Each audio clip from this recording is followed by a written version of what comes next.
donc on a un couple de manchots papous.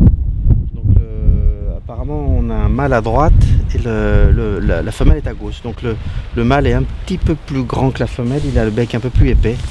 Hein, tous les deux ont un bec assez rose parce qu'ils ont un régime alimentaire qui est très dépendant des crustacés. Alors là on est sur le débarcadère de la colonie de reproduction. La reproduction est terminée. Hein, les oiseaux pondent au mois de septembre et ils élèvent leurs jeunes jusqu'au mois de novembre. Mais ils sont sédentaires et ils reviennent même après la reproduction sur ce site. Là on est dans le golfe du Morbihan. Alors le golfe du Morbihan c'est un lieu très productif avec vraiment des biomasses importantes en crustacés et qui vont permettre l'alimentation de nombreux oiseaux marins comme les manchots papous qui dépendent surtout de ces crustacés, notamment des euphausiacées, des petites crevettes. Alors eux restent toute l'année dans le golfe, hein. Ils sont complètement sédentaires, mais leurs jeunes à l'émancipation sont capables de sortir du golfe et d'aller aussi vagabonder dans d'autres baies de Kerguelen, comme on l'a montré en les équipant de balises Argos.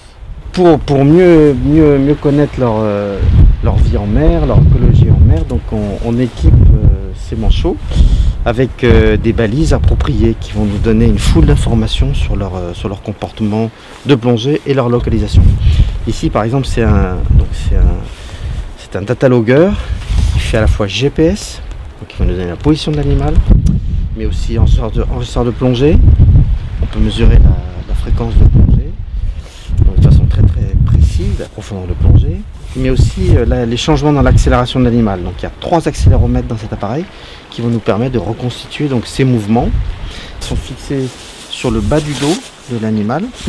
Donc de façon très simple, on utilise un scotch marin très particulier qui n'abîme pas les plumes, et on va fixer avec 3 bandes de scotch, donc en glissant le scotch sous les plumes et en le rabattant sur l'appareil, on va pouvoir fixer cet appareil qui va ainsi tenir 3 semaines à 1 mois sur le dos de l'oiseau.